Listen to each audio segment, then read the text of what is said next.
I'm often asked what is my favourite true ghost story. Well, there's a few factors that make a ghostly tale really intriguing to me.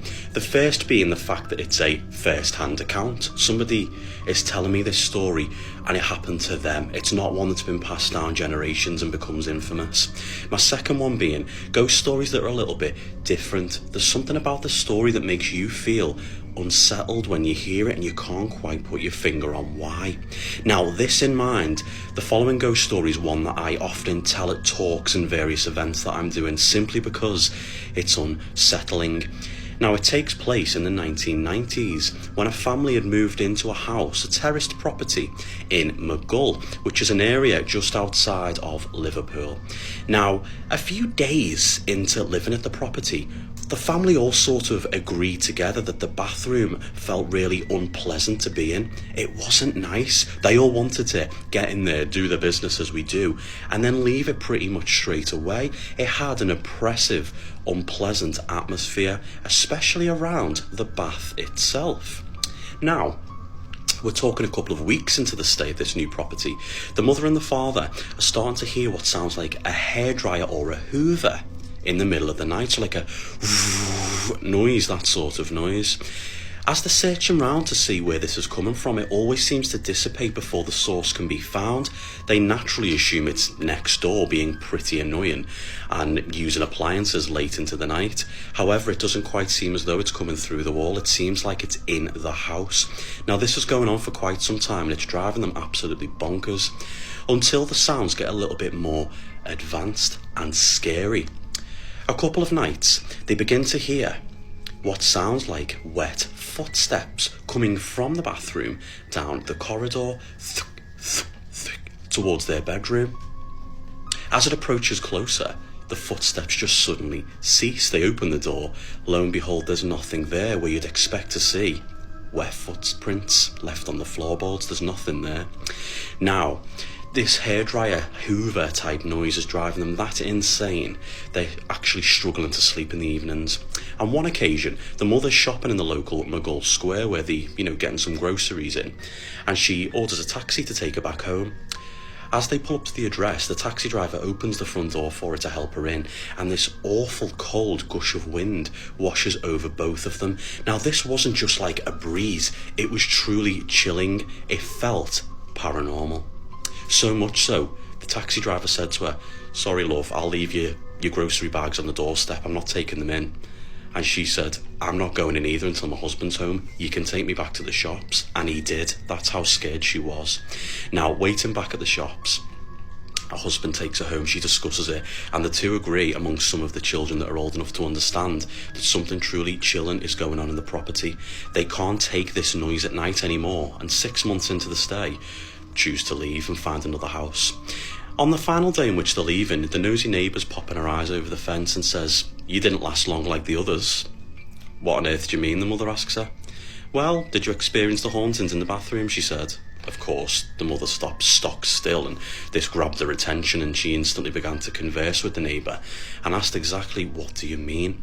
She went on to tell her that no family has lasted beyond a year in that house, for the hauntings eventually drive them insane through lack of sleep. They always seem to stare up at night, always in the bathroom. She goes on to say the most chilling fact of all. The previous residents, a husband and a wife, had lived at the property many years ago, many years ago, and the husband had began having an affair on the wife. She eventually found out, and he left her for the other woman. Now, I believe this took place in around the 1960s, so there's been multiple residents after them. But this is when the hauntings began as a result of this. So he left her.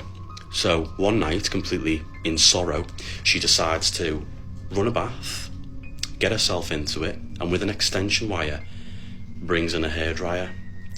As she relaxes by the bath, the decision's made and she throws the hairdryer into the water in which she's bathing in. She's electrocuted and dies. Ever since then, this terrible haunting seems to centre around the bathroom. And this then went on to explain the Hoover hairdryer type noises the family were hearing in the dead of night. Make of that what you will. This girl sent me a story telling me that she thought she was dealing with a mimic in her house until she saw it, and what she saw was far worse. So we're gonna call this girl Trisha. So Trisha lives in a small village in Germany, and she's never really had anything scary happen to her in her life until this happened. One night she's sleeping in her room, and her room is next to her parents' room, and it's very important to note that her parents, the walls are very thin. She can hear everything in her parents' room. She's just laying in bed, like trying to fall asleep, when suddenly she starts hearing these creaks in the hallway, and she's thinking to herself, like, that's kind of weird, but it's an old house, like it's probably just the house making house noises. So just to kind of give you a layout of her room, she has her bed right here, and then to the left of her bed is her door. Across from her bed is her TV, and right next to her door is a closet with a mirror, and that's important to note too. She's just laying there listening to these creaks when she decides that she's going to turn around and she's going to try to fall back asleep.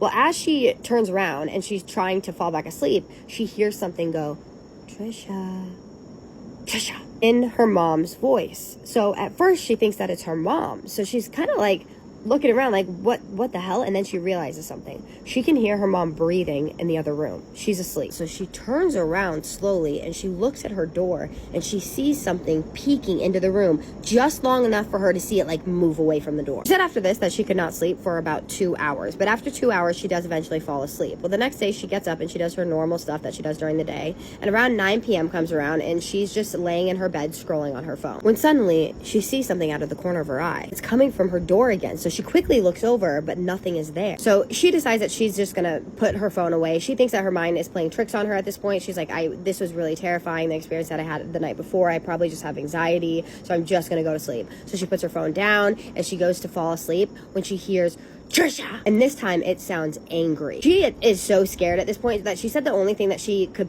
like, her way of coping with this was just to pretend to be asleep until she actually fell asleep. After she falls asleep, she wakes up in the middle of the night and she opens her eyes and it's 3:13 a.m. and she moves her eyes and she sees something peeking from behind her TV. Now, mind you, the TV is in front of her door that leads to her backyard. So she just quickly shuts her eyes again because this is her way of coping with things, right? And she does not want to see this thing again. So she just closes her eyes again as tight as she can until she again falls asleep. Now, nothing happens again that night, and nothing happens really until about 2 months later. Now, during this 2 months, she did hear and see things. Like, she would see things out of the corner of her eye. She would see things peeking behind the door and behind her TV, the same as before. And she would hear her name being called, but she learned to kind of ignore it at this point. That was until the 2 months passed and something happened to her that was so terrifying. She said it was the scariest thing that has ever happened to her in her entire life, and that it was so terrifying that she still thinks about it to this day, almost every single day. So one night she goes to bed like normal. She wakes up in the middle of the night. It's 3:54 a.m. and for some reason she feels this urge to sit up. So she sits up and she's just sitting there for a second, and she doesn't really know why she's doing this, but she gets this urge again to look in her mirror, and what she sees was horrifying. Sitting in front of her bed, leaning against it with its back against her bed, she can see in the mirror this tall, dark figure with super long, skinny legs and super long fingers and fingernails. She is looking at this thing horrified when suddenly it slowly turns its gaze and looks directly into her eyes. Now, she cannot see this face. She can't see anything about its face. She can only see these big, bright, white eyes. It then turns around with its body and continues to look at her with its head. So its body is turned, but its head is still looking at her like this. It then jumps on all fours and it just runs underneath her bed while it's still looking at her. She said it then just disappeared. She said that this scared her so badly that the only way that she could cope, like her trauma response, was to literally lay back down and go to sleep. Could not be me. I do not know how you people do this. Now, months pass after this, right? And she doesn't tell anybody about any of this. No one knows about her name being called, about her seeing things peeking around corners and around her TV, because she doesn't think that anyone's going to believe her. But eventually this is eating at her so much that she needs to tell her mom. So she's telling her mom one day, and she starts the story, and she's looking at her mom as she's telling the story, and her mom just looks at her with this horrified look on her face. And she says, I've been smelling things. I've been smelling things every day when no one is home. Things like an old man's cologne. And the last thing that Trisha said to me was, you know what it means when you smell cologne or perfume when no one's home. Which, by the way, I don't know. So please tell me. The only thing that I would know is that would indicate it being a spirit. If there's another meaning, can someone please drop it in the comments? Because that's the only thing I can think of. Sorry if this story seemed rushed. I didn't mean for it to feel that way. I just told this story already, and then I accidentally posted it to my story, and it was deleted. And it is literally 5 o'clock in the morning, and I haven't gone to bed. I haven't gone to bed yet. It's these type of stories that scare me the most. And it has to deal with skinny, tall figures, and especially mirrors. Something about those two things really freaked me out so much. And the peeking around the corner, almost like it was kind of like taunting her in a way, building up to when it was going to reveal itself and terrify the shit out of her. But tell me what you guys think about this story. I literally had chills the whole time I was telling it. It's hard to scare me. Drop any thoughts, opinions, suggestions that you have in the comments below, but as always, please be respectful. Let's read a true and scary story. I work the night shift at a gas station. One customer never left. I've been working the overnight shift at a small gas station just off the highway for about 8 months. It's not a busy place after midnight. Most of the customers are truck drivers, the occasional rideshare driver, or someone grabbing cigarettes before heading home. After 2 a.m., it usually goes dead quiet. The hum of the refrigerators gets louder, the fluorescent lights feel harsher, and every sound seems bigger than it should be. I got used to that silence. What I didn't get used to was the night he showed up. It was a Wednesday around 2:10 a.m. when a dark sedan pulled up into Pump 3. I noticed it immediately because I hadn't seen a car in nearly 40 minutes. The vehicle stopped, but no one got out. The engine stayed running. I waited for the driver to step out and start pumping gas, but nothing happened. 5 minutes passed, then 10. The car just sat there with its headlights on, aimed directly at the store windows. Eventually, the lights switched off, but the engine was still running. That's when I started feeling uneasy. After almost 20 minutes, the driver finally stepped out. He was an average-looking guy, maybe mid-30s, wearing a dark hoodie and jeans. Nothing obviously strange about him, except he didn't reach for the pump. He didn't even look at it. He just stood beside his car, staring straight at the store. At me. I tried to act normal, pretending to organize the counter, but I could feel his eyes locked on the building. After about a minute, he walked inside. He didn't browse, didn't grab a drink, didn't check his phone. He walked straight up to the counter and stood there silently. I gave him a casual, "Hey, how's it going?" He didn't answer. He just looked at me, expression completely blank. After a few seconds, he asked, "What time do you get off?" The question hit me wrong. Customers sometimes make small talk, but this didn't feel like that. I told him 6 a.m., even though my shift ends at 5. He nodded slowly, like he was storing that information. Then he glanced around and asked, "You here by yourself?" I lied and said my coworker was in the back doing inventory. He didn't buy anything. He didn't say goodbye. He just turned around and walked out. But he didn't leave. He got back into his car and stayed parked at the pump. The engine was still running. 15 minutes passed, then 30. I kept checking the security monitor, hoping to see brake lights and watch him drive off. Instead, it was around 3 a.m., and he moved his car not toward the exit, but into a parking spot directly in front of the store entrance. Then he turned the engine off. That's when I locked the door. We're not really supposed to lock it during overnight hours unless there's a serious reason, but something in my gut told me this was one. A few minutes later, he stepped out again and walked up toward the entrance. He pulled the handle. It didn't open. He looked up at me through the glass and smiled. It wasn't aggressive. It wasn't friendly. It was calm, like he expected the door to be locked. He tried the handle again, slower this time, then leaned slightly to the side, trying to see further inside the store. I picked up the phone and pretended to be in the middle of a call. He watched me for a few long seconds and then walked back to his car. I thought that would be the end of it, but he didn't drive away. He just sat there, completely still. The parking lot was empty except for his car. The highway in the distance was quiet.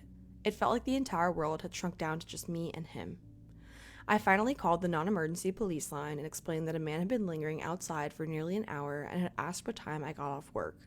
When I was on the phone, I saw his brake lights flick on.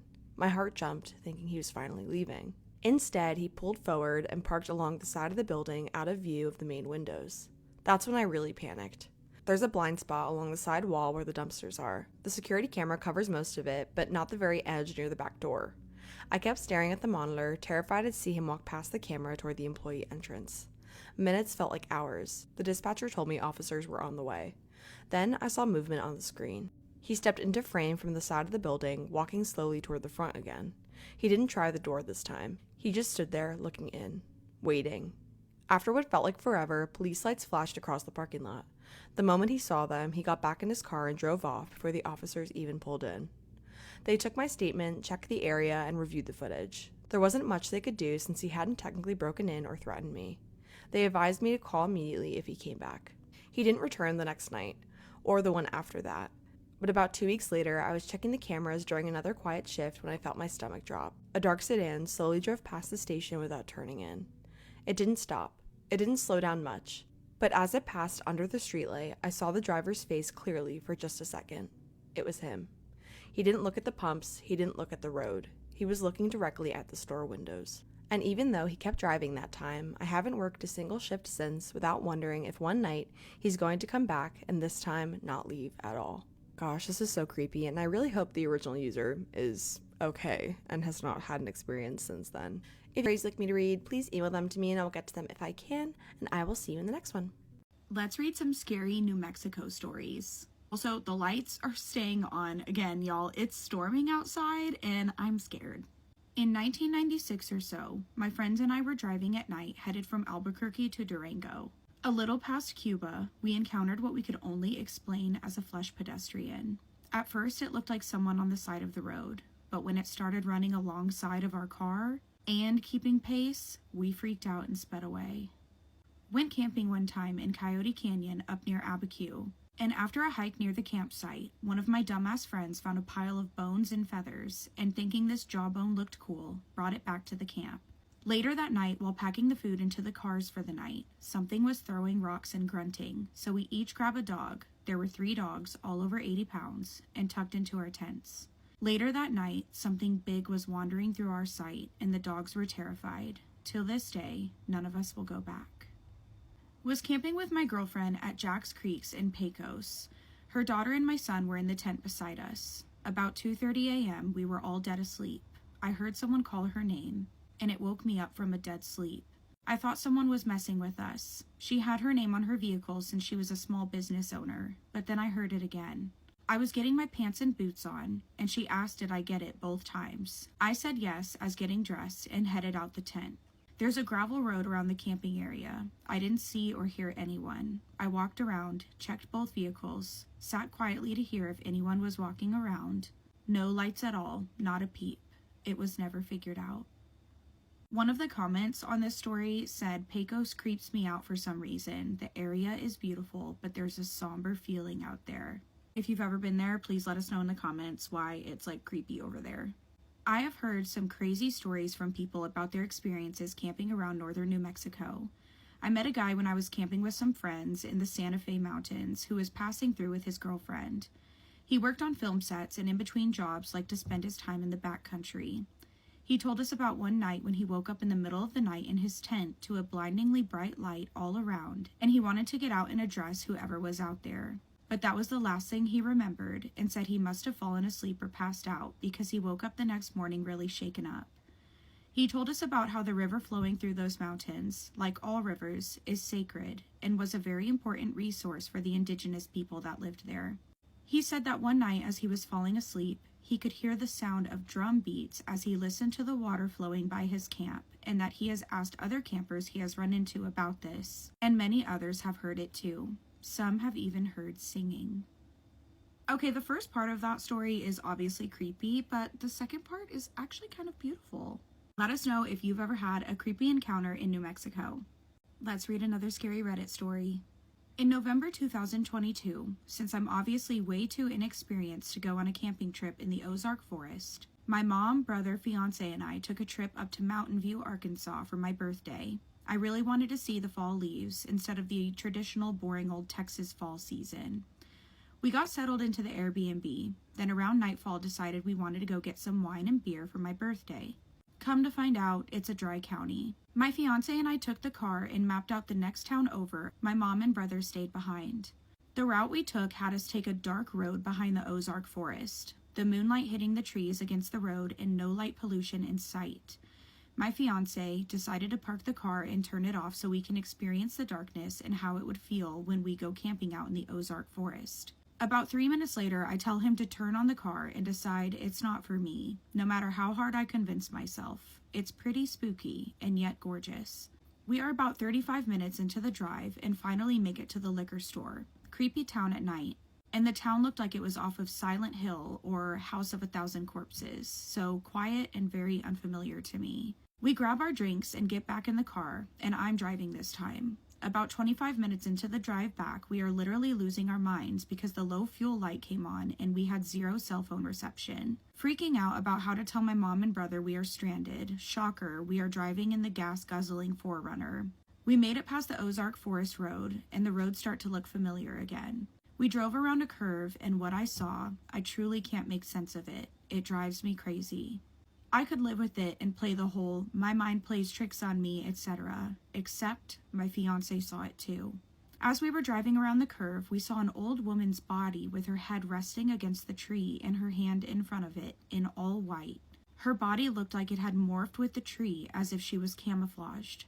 After I saw the figure, I knew I saw something and it wasn't my mind. I asked my fiance if he saw it too. He said yes, and I made him describe what he saw. He said he saw an old lady in the forest against the tree.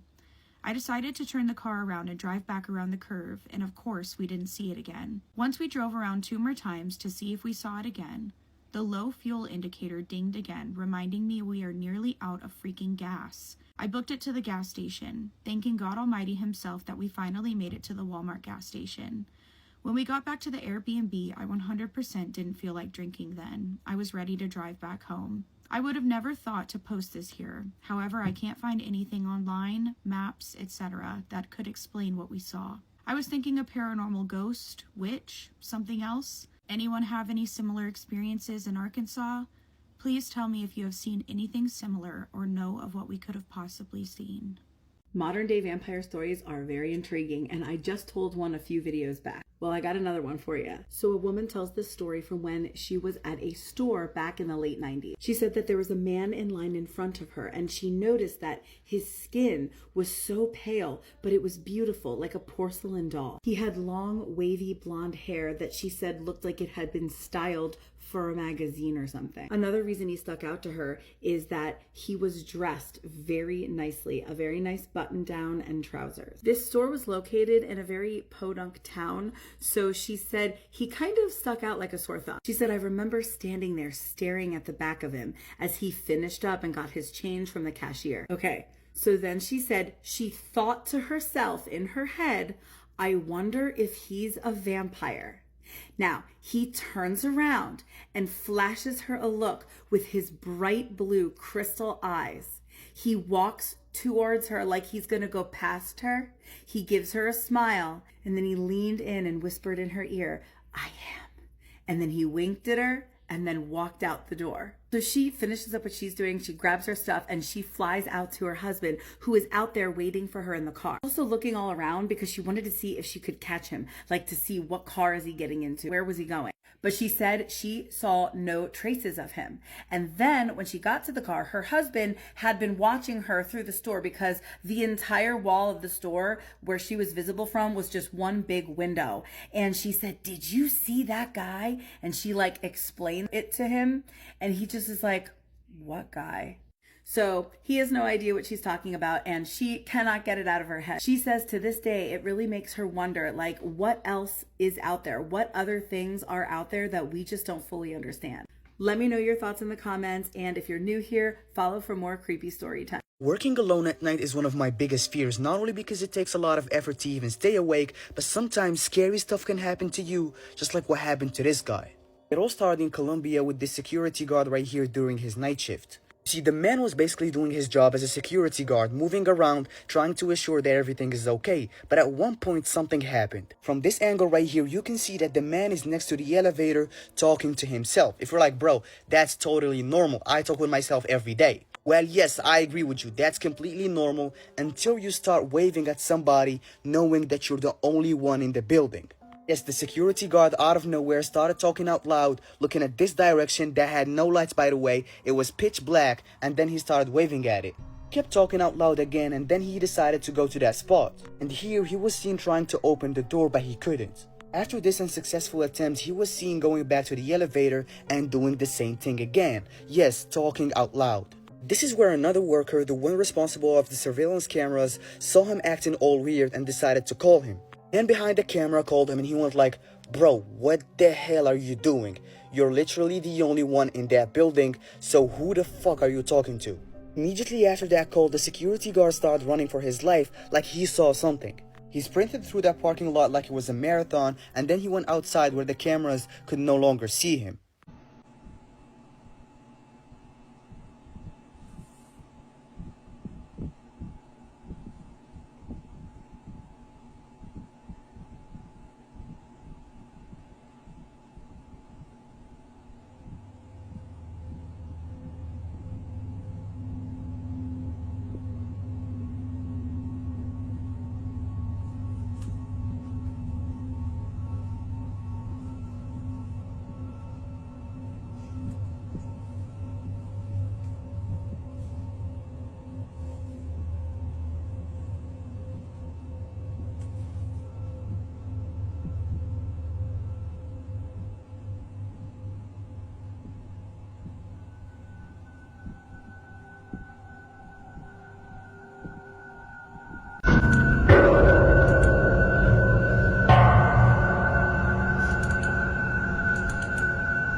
Some people think that something paranormal tried to lure him by talking to him, and then when he saw it, he got so scared, that's why he started running. Other people are like, nah, this man needs a vacation. Those night shifts did to him. They're basically saying that the man is so tired of working, he started being paranoid. And I'm telling you, it doesn't matter. The way he was running, he is surviving everything. Weird Spooky Story Time, and she encountered a duende but had no idea what it was until she saw duende stories on this page. So this was a conversation I had over DM, so instead of just reading it, I'm just going to tell you about the conversation. She said she grew up in Southern California and grew up in Monterey Park, which she described as like a country suburb. She said that she was really young when this happened, and she grew up in a one-story mid-century home with a really large backyard. She said one day she was in her living room and she looked out the glass door and she noticed that there was something out there. So she ran over there and she said she like pressed her cheek up against the screen and was like trying to look. She said she saw this like little tiny man in her backyard. He was wearing like a brown or tan jumpsuit. She said almost like a burlap jumpsuit. And he had like this tiny little pointy hat that was like matching his outfit. It looks the same, had like kind of a little curve to it as well. And she said that he had like this stick or this cane and he was like poking at the dirt. And she couldn't figure out what he was doing. And then he turned and looked at her and she realized he had the face of an old man. She said it really weirded her out because he was like the size of like an elf. She said she was staring at him and then it suddenly stopped and looked directly at her. She said she literally just blinked, and when she opened her eyes, he was face to face with her. She said she screamed and ran into her parents' bedroom, and her sister apparently remembers this scream because she was so terrified. She said she never saw anything like this ever again, but fast forward to 2016 and she's married and she has her own kids, and her kids had become friends with the neighbors down the street. She said that the neighbors were half Mexican and half Icelandic. The mom was Mexican and the dad was Icelandic. She said one day she was just talking with the dad, having conversation, and somehow the conversation around like tiny people, gnome people came up. And she was like telling him about how she saw this little gnome like guy in her backyard. And she said before she could even finish what she was saying, he stopped her and goes, "Oh my gosh, I used to see those things all the time in Iceland." So I ended up going and looking this up, and apparently in Iceland they're called huldafolk. It's basically Iceland's version of like a leprechaun, a duende, a gnome, whatever you call it. He said that when he was little, he saw them all the time, and everyone just told him he was crazy or making it up. He said that when she was telling him this story, it made him feel validated because he'd never met anyone else who'd seen these little people. She also wanted to add that no one else in her family ever saw it, but her sister said that one time she was playing with a ball and it rolled under her parents' bed, and when she went under to grab it, she saw two little eyes staring back at her. She said it scared her, but she never saw anything like that. She doesn't know what it was or if it was the little duende guy. This is why I love telling your guys this story, because had I not received stories about this, she would have never learned what this was. She learned what a duende was because of your guys' stories. So let me know in the comments if any of you have had an experience like this, or if you have your own story, send it my way. You just don't know who could hear it and feel validated. A lot of people wonder why they say in the Appalachians not to go into the woods at night, not to whistle, not to sing, and always make sure you close your windows and you lock your doors, and absolutely never respond to anything that calls your name. So this goes back to an old Native American belief in the area that these mountains were home to spirits and that they would come out and wander during the night. And I've heard 2 stories that will give you an idea as to why you should not do these things at night. So there was a man named Jeff. He lived outside of Knoxville, Tennessee. And he was told about this spot up in the mountains where there was some good mushrooms. But no one would go to this area because they were very superstitious. So Jeff thinks, I'm going to go to this area and get a good haul. And, what do I care? There's no such thing as ghosts. So he goes out, he parks his car, he goes into the woods, and he's hunting for several hours. He starts to notice the sun is going down, it's getting dark. It's time to head back to his vehicle. Now, as he's walking through the woods, he all of a sudden hears, Jeff, come here. Come, Jeff. And he hears his name being called. So Jeff knows from legend that if you hear something calling your name, you do not respond. So he just keeps on walking, and all of a sudden he hears this louder and louder, his name being called. And then he starts hearing screaming coming from deep in the woods. And he hears laughter, and he hears what sounds like people just talking all around him. So he starts walking faster and faster, and he knows the way he came in, but for some reason it feels like the trees are almost moving, and he is going in the wrong direction now. And finally he comes out sort of to this open area, and he sees a man standing out in this field, but he's turned around looking in the opposite direction. So Jeff goes up and approaches this guy and says, "Excuse me, sir, do you know the route back to the highway?" And when this man turns around, Jeff realizes that it's himself, and he's all bloody and bruised, and he's just staring back at him. So Jeff runs as fast as he can for several miles, gets in his car, and drives back home. Later that night, he's awoken to hearing voices inside his room calling out to him, "Jeff, come back, come." And so Jeff never went back into the woods again, mushroom hunting.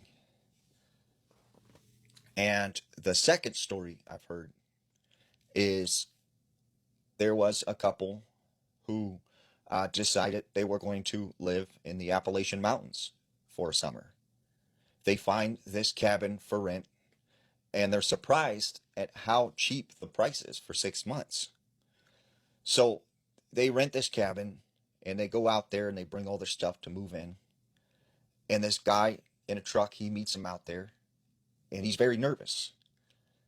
And he tells them, "Hey, at night, you're going to want to lock your doors and close the blinds." And then he gets in his truck and he leaves as fast as he can. So this couple is just in awe of how nice this log cabin is and the fact that they got it for almost, this huge steal. So that night they go into their cabin, they make themselves comfortable. It gets dark, and all of a sudden they hear a thump, thump, thump up on the roof. And it sounds like something or someone is walking across the roof. And then they hear banging on the side of the house, and they hear these large booms and creaks and sounds coming all around them from outside. It sounds almost like their house is being invaded. Eventually, the sound dies down and daylight comes. The next day, same thing happens, and for several weeks this goes on. So finally, the husband is fed up, and he says, "You know what, I'm done. We're taking our home back. We're tired of being harassed." So in the middle of the night, when this sounds start happening again, he goes to the window, he opens the curtains, and then he looks out the window, and standing out behind the window is a woman, and she has this pale, long face and white, gray hair going over her shoulders. And he notices she has solid white eyes, and she's just staring at him. And then she points directly at him, and that's when all hell breaks loose. He starts hearing banging on the roof, banging on the sides of the house. The house feels like almost like an earthquake is happening. And then he shuts the blinds. They run into the bathroom, and they hide for the rest of the night. The next day, they decide we're through with this, and they leave, never to return again. You have to understand that when you go into the Appalachian Mountains, you are entering into another realm, and there is a set of unspoken rules that you must follow. Rule number one, if you hear something calling your name, right, you didn't. There is nothing there. And you should not respond. Do not say hello. Do not say, who is it? Just run away, because something is trying to gain permission, and by you acknowledging it, you are allowing it to come after you. If you hear screams in the mountains, right, you didn't. And do not go towards the direction of the screams to try and help, because once again, something is trying to lure you. If you see people, you don't. If you hear crying, you're not hearing it. Do not respond to this at all, because you are giving permission to whatever is in those woods to come after you. Now, if you are to go camping in the Appalachian Mountains, right, you have to remember, at night, you must keep a fire going at all times. And it's not for warmth, it's not for cooking, it's to keep you safe. And if you are going to camp in a tent, make sure when you go into that tent, it is sealed up. There are no holes, there are no cracks. And if you hear any kind of screaming, yelling, or anyone calling your name, do not respond. Do not go to sleep. And if something wakes you up, stay alert, and once again, do not respond. Now, it's very important when you are walking through the Appalachian Mountains, if you come across a deer carcass, do not touch it, do not stare at it, walk away, ignore it, because this is something, once again, trying to lure you into the woods.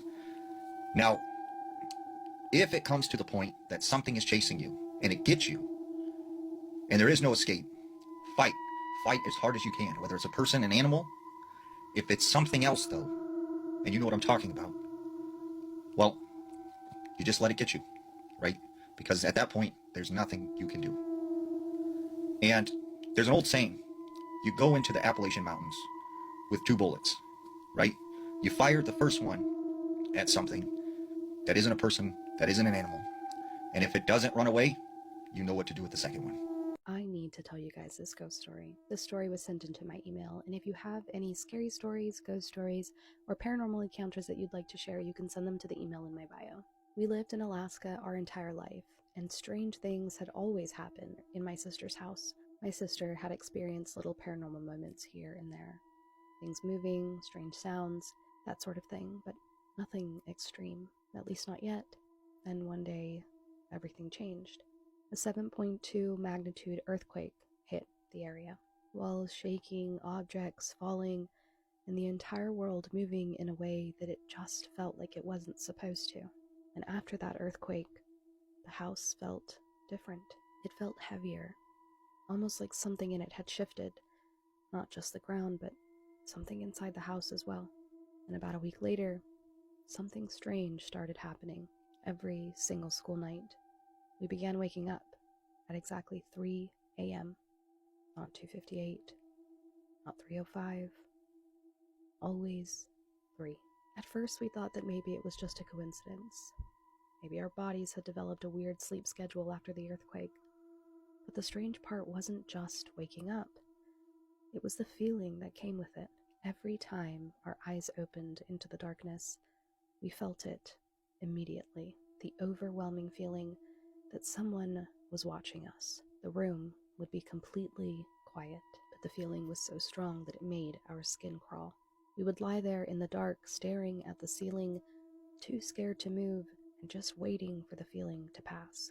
This went on for an entire week, and then suddenly, it stopped. Things went back to normal for a while, but whatever had been there clearly hadn't left.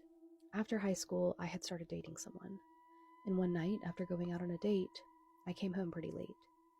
When I walked into the house, the lights were mostly off, but my niece was sitting in the living room, awake and relaxing, while everyone else in the house had already gone to sleep. We decided to sit down and watch some TV together. We turned on Shameless and got comfortable on the couch. The house was quiet, and the only light in the room was coming from the television. In the dining area behind us, the light was off. Hanging from the ceiling was this chandelier-style fixture, but the entire area was dark. While watching TV, though, something caught my eye in my peripheral vision. Movement. I glanced toward the dining area, and just for a split second, I saw it. A tall, shadow figure, at least 7 feet tall. It moved across the dark dining area like something walking through the room. I immediately turned my head to look directly at it. But when I did, there was nothing there. The room was completely empty. I brushed it off, thinking that maybe my eyes were playing tricks on me. But a few minutes later, it happened again. Movement out of the corner of my eye, the same tall shadow figure passing through the dining area. Again, I looked directly toward it, and again, nothing. By the third time of it happening, the atmosphere in the room had completely changed. Both me and my niece suddenly felt it at the exact same moment. That deep, instinctual feeling that something was very, very wrong. Without saying much, we quickly turned on the dining room light, and the moment the light clicked on, we heard something that made our blood run cold. A small voice, the voice of a little girl, softly saying, "Hey." We didn't stay in that room another second. We immediately ran to wake up my sister. My sister got up and decided to sage the house, hoping that it would clear whatever was there, but instead of helping, it seemed to make things worse. For the next week, things were tense in the house. Everyone felt uneasy, like something unseen was moving through the rooms. And one night, my sister decided to go out, and I went with her. At some point, we stopped by a neighbor's house nearby, and while we were there, I suddenly had a playful idea. My sister's house was only a short walk down the road, so I thought that it would be funny to run ahead and get there first. I started walking down alone the road to the house, and that's when I noticed something strange. Fog. Thick fog slowly rolling across the street. At first, it seemed normal. Alaska weather can be unpredictable, so I didn't think too much about it. But the closer I got to the house, the thicker the fog became. By the time I stepped into the driveway, the world around me felt eerily silent, and then I saw it. Standing directly in front of me in the driveway was a tall, dark figure, a man-shaped shadow, at least 7 feet tall. Completely black, no face, no features, just a towering silhouette, and I froze. For a moment, neither of us moved. And then suddenly, the figure lunged towards me, and that's when pure survival instinct kicked in. I turned and ran as fast as I could back to the neighbor's house, tears streaming down my face. I burst through the door where my sister was still inside, completely hysterical. And when my sister asked what had happened, I tried to explain through sobs about what I had just seen. My sister's boyfriend at the time decided to go check the house to make sure no one had broken in. He walked through every room, checked every corner. But when he came back outside, he said that the house was completely empty. No one was there, and whatever that shadow figure was, it had disappeared. That was the one and only time that I was ever directly confronted by what I believe was a shadow person. But even now, I still wonder if the earthquake that shook the ground that day woke something up. Around 1 a.m. on May 16, 2006, a 35-year-old woman named Allison Rivera bolted upright suddenly in her bed in her home in Baltimore, Maryland. Her home security alarm was blaring.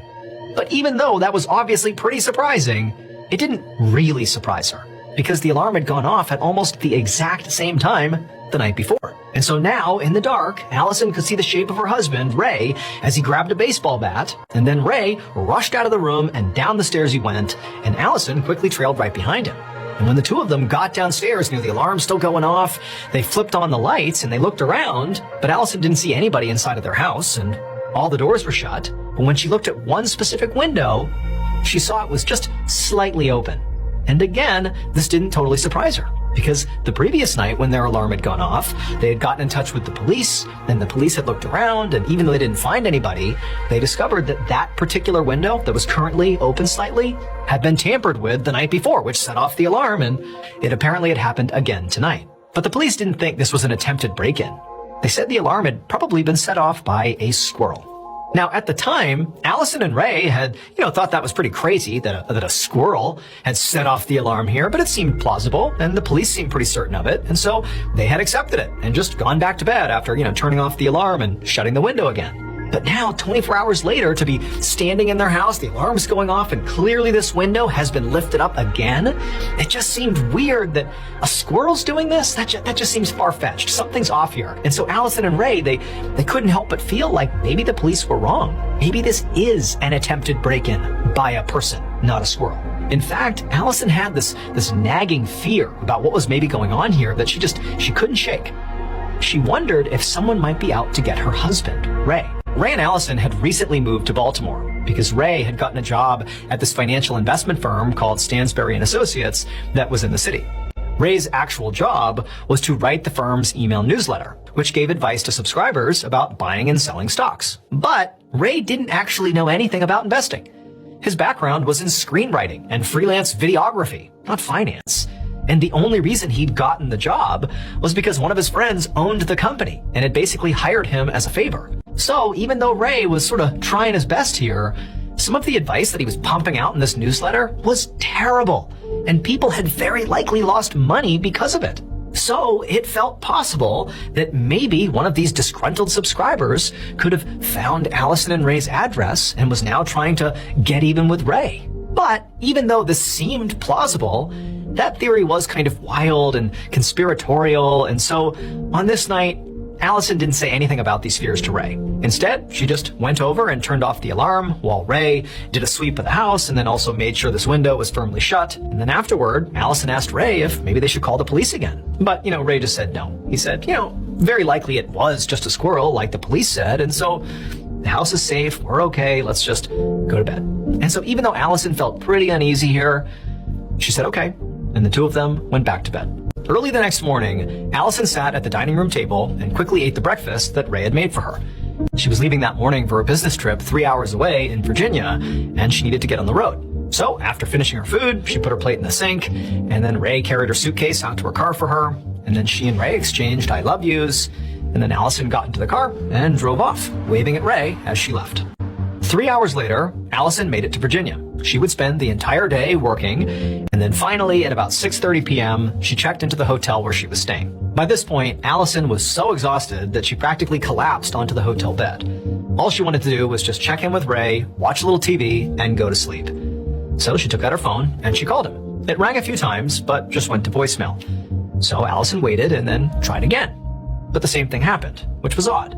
Allison wondered if Ray wasn't picking up because something had come up with work or maybe family. I mean, normally he would answer, and certainly he'd be expecting a call from her around this time. But fortunately, one of Allison's colleagues, whose name was Claudia, was actually staying with them in Baltimore. She was traveling through the area, and so that night, she was going to be there with Ray. So Allison called Claudia, who did pick up, and she asked Claudia if Ray was around. Might have known the story of real-life boogeyman. And what Claudia said was pretty surprising. She said a couple hours earlier, so between 5 and 6 o'clock, Ray had been at the house. He'd been doing something on his computer down the hall from the guest room where Claudia was staying. And from the guest room, Claudia said she heard Ray's cell phone ring. He picked up the call, and a few seconds later, he said, quote, "Oh shit." Then Ray, literally, according to Claudia, sprinted out of the house. Claudia heard him climb into his car, and he peeled out of the neighborhood. Claudia said she had no idea where he'd gone, and he still was not back. Now, obviously, Allison was confused when she heard this, but she did not immediately panic.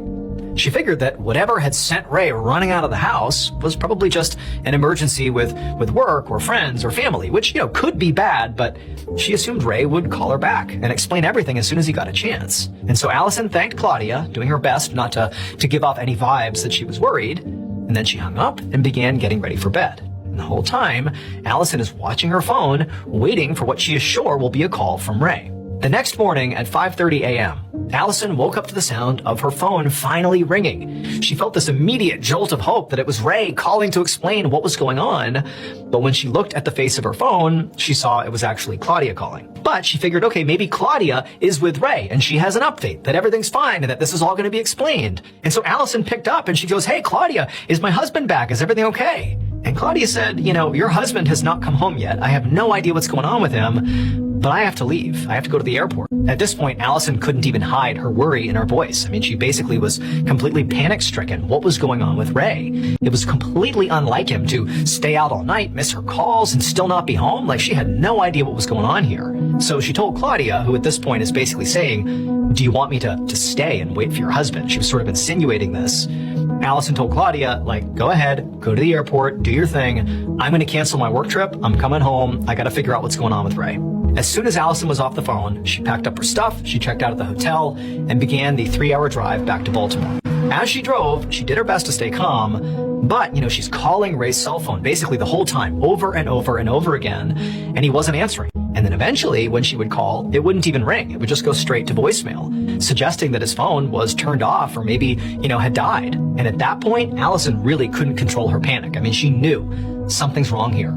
She had this theory that had something to do with her husband. She couldn't prove it. She had no evidence. It just felt like something bad has happened here, and she had no idea what it was. And so Allison spent the rest of the drive frantically calling Ray's workplace, his friends, his family, asking everybody if they had heard from him or if they had called him and said something that freaked him out the previous evening, anything. But everyone she spoke to said they had not seen or heard from Ray. When Allison finally pulled onto her street, she had this hope, this small hope that she would get home and Ray's car would be there and Ray would be inside and he'd have a story that would explain this whole crazy thing. But no, she got there, his car was gone, the house is empty, and she just knew something is definitely wrong. And so she turned right around and drove to the police station. However, when Allison reported her husband was missing to the police, it was immediately clear to her that the police were not really that concerned. Ray was an adult who had apparently left the house of his own volition. He also hadn't even been gone for a full 24 hours yet. So the police took down Allison's report, and they did tell her they would look for him. But she just felt like they were not nearly as concerned as she was. But Allison and Ray's friends and family were definitely concerned. And over the next few days, they flocked to Baltimore to support Allison and also to help look for Ray. They drove all around the city, literally looking for Ray, but they didn't see any sign of him anywhere. They called local hospitals and asked about any John Does who maybe had come in, but none of them matched Ray's description. They also checked Ray's bank records, but he hadn't used any of his cards since he had disappeared. And as days passed with no new information and no new updates from police, Allison only got more and more desperate. Finally, one afternoon, a couple of days after Ray first went missing, she just started looking through her own house, looking for any clues about where Ray had gone. And eventually, when she was in that room where Ray had been at his computer, when Claudia had heard him, swear into the phone and bolt out of the house, in that room at Ray's desk, she did find something strange. It was this piece of paper that was folded up really small, and it was wrapped in plastic, and it was taped to the back of his computer monitor. And so Allison peeled off the tape, she opened up the bag, and she unwrapped the paper. And what she found is it was a typed letter addressed to, quote, brothers and sisters. And then the actual contents of this letter made absolutely no sense. It referenced some kind of secret society called the Council. It talked about secrets and some kind of game, and it also contained 3 lists. One with technologies like Wi-Fi and Bluetooth. There was one with a bunch of movie titles that seemed to be completely random, and also there was one with names of real people, but they included celebrities and also some of Ray's family members. Now, to any random person, this note would have probably looked pretty unhinged, maybe even like a possible manifestation of serious mental illness. But to Allison, it actually didn't read that way. She knew Ray was very interested in conspiracies and secret societies from a creative standpoint. And so after a brief moment of confusion when she first read this thing, she decided, maybe this document was him collecting ideas for a new screenplay. It wouldn't have surprised her at all if he was trying to write a script about the Council, whatever that was. But what did surprise Allison was the way this letter was printed, folded up, and then taped to the computer. It just seemed so weird. So Allison actually took the note to the police station and handed it over to the officer in charge of Ray's case. The officer took it as evidence and said they'd be in touch with her about it. But they weren't in touch. And more days went by and Ray didn't show up and there were no updates from police. And so Allison really didn't know what to do. But then on May 22nd, so 6 days after Ray disappeared, Allison was at home when she got a call from her parents. They said they'd been driving around the city looking for Ray and they had found something. A few minutes later, Allison skidded into a parking lot in downtown Baltimore and parked her car right next to her parents' car. The area was swarming with police officers and news vans, and through this chaotic crowd, Allison could see what they were all looking at. It was Ray's car. And so Allison jumped out of her vehicle and she ran to the nearest police officer and she asked them what was going on. And they told her, after Allison's parents had called her about Ray's car, that was the thing they had found, they'd called the police and officers had come to investigate. And they discovered that Ray's car had a parking ticket on the windshield that showed it had been parked in this lot for 6 days. So since the evening of May 16th, which meant Ray's car had been right here since the night he'd gone missing, which was May 16th. The officer told her that none of Ray's belongings, like his phone or his money clip, were inside the vehicle, and there was no sign of a break-in, so they weren't stolen from the vehicle. So on the surface, it appeared that on the night Ray went missing, he'd driven here, parked in this lot, gotten out, but after that, nobody knows what happened. This discovery sent Allison's fear and panic to a whole new level, and it also seemed to make the police and the public take Ray's disappearance much more seriously. All of a sudden, people all over the city were looking for Ray. And 2 days later, on May 24th, so this is 8 days into Ray's disappearance, a volunteer search party decided to go onto the roof of a downtown parking garage to get a better view of the city to help with their search for Ray. And when they got up there, they saw something that, if it had to do with Ray, it was very dark. And so they called the police. Adjacent to this parking garage was a historic building called the Belvedere. It used to be a hotel, but now it was just a condo complex. The Belvedere, at its highest point, was 13 stories high. But it also had a smaller section that was still a part of the Belvedere that was just 2 stories high, and they kind of butted up against the 13-story section. From the top of the parking garage where the search party was, they could see the Belvedere, of course, but they could also look down and see the roof of the smaller section of the Belvedere. They could see the very top of that building. And on the roof, they saw 4 things: a pair of flip-flops, a pair of glasses, a cell phone, and a very obvious hole in the roof. Within the hour, a detective named Michael Bayer and a team of Baltimore PD officers followed a concierge down the hallway of the Belvedere Hotel building. When Detective Bayer and his team had arrived, they'd asked the building staff about a hole in the roof of that 2-story section of the Belvedere, but none of them knew what the police were talking about. The employee said that 2-story section of the hotel where the hole apparently was closed off and had been for a long time, so nobody... Every single state has had at least one serial killer, and today we are on the second to last video in this series. Today I'm going to be telling you guys about the most notorious serial killer from South Dakota. Based on the map of all the states I've covered so far, New Mexico is the final state, so that'll be in another video I will be posting soon. Today I'm going to be telling you guys about a horrific man, not unlike all the other terrible people that I've talked about in this series, and I'm not going to tell you who they are yet because I want to start the story kind of where it started for the investigators. On August 27th of 1994, a 29-year-old woman, her name was Larissa Dumansky, she disappeared after work. Her husband was waiting for her at home, he had to go to work, and she never showed. She worked at a meatpacking plant. He goes to her work to see where she is, and he is horrified to see that her car is still parked there. The keys are literally hanging out of her door, and multiple of her tires are flat, and she's nowhere to be seen. She's not inside her work. Everyone says that she had already left for the day, but her car is still there in the parking lot. Obviously now he knows something is wrong and he immediately calls the police. He ends up being not a suspect, and then they start to wonder about a guy that worked with her at the meatpacking plant. He actually was in prison at the time, but he was on a work release. So he was at the prison, he would leave just to go to work, and then he would go back to prison.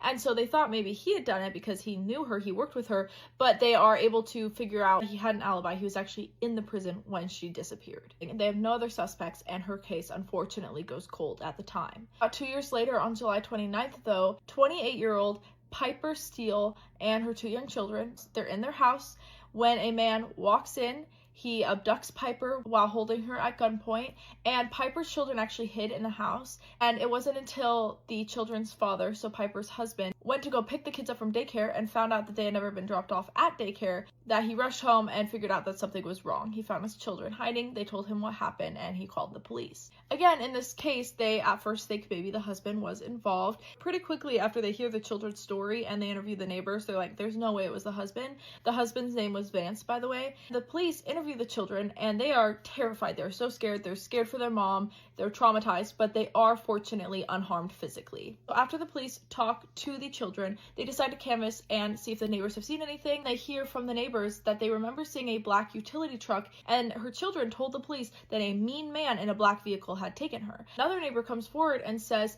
that they saw a nervous man in a baseball cap, and they kind of describe him, and when the police give this description to the husband, Vance, he remembers that 3 days before, a man that fit that description had come up to their house and had been asking them about a camp that Vance and Piper ran. He ended up leaving his name and his address so that they could contact him, and so he says maybe that guy is involved, he fits the description, and he gives this piece of paper with the guy's name and address to the police. Next day, they track down that man that had been at their house. They learn that his name is Robert Leroy Anderson. He is quickly established as a person of interest, and he's questioned, but of course he's going to say that he didn't have any involvement in this. He has no idea what happened, and he's innocent. He did admit that he had been at their house days before for the Bible camp questions, but he says he hadn't been back since. However, the police continue to question him, and quickly his story kind of starts to change. As they interview him and they start to say like, well, the neighbors say that they saw someone that fit your description on the day that Piper went missing at their house, then he starts to change it. He goes, well, I guess I actually was at their house on the 29th. He gives some like fake BS story as to like why he was there that didn't make sense. Like, no, we're not buying it. And because he admitted to being there on the 29th, even though he still hasn't admitted he did anything, that's enough for a judge to grant a warrant for them to go search his place.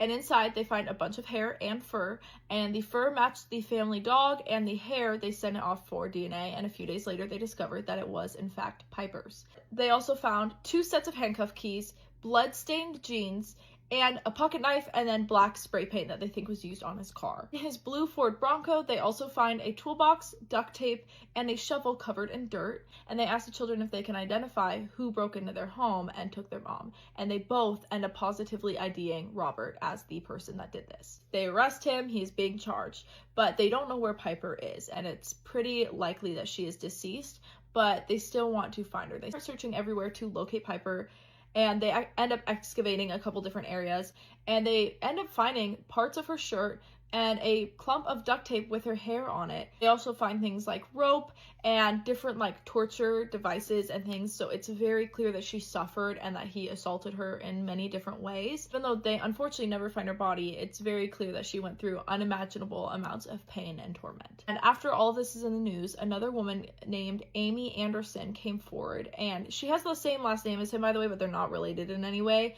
She comes forward and says that he tried to abduct her back in November of 1994. In 1997, he is sentenced to life in prison, and they had tons of evidence against him. And at some point, like with all the evidence and everything, they realized that he had killed Larissa as well. Like they connected the 2 cases. So at this point, they don't necessarily know that he's a serial killer. There's suspicion, but they don't know for sure. So the police decide that they are going to search Robert's mom's house as well, because they think that he probably has more evidence and maybe evidence for other victims too, and he just stashed it at his mom's house. And they not only find a pistol, 2 sets of handcuffs that match the 2 sets of handcuff keys they had found earlier, they also find Larissa's necklace and Piper's wedding ring.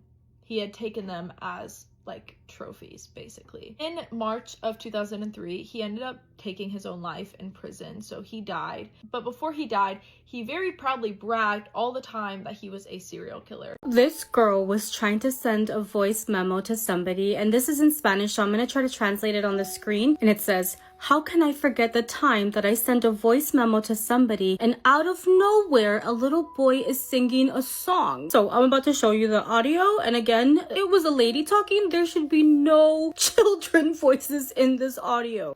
Y pues resulta que lo que había pasado era que seguramente mi mamá fue a despertarme. O sea, yo me dormí como a las 8 de la noche. Ni me quité el...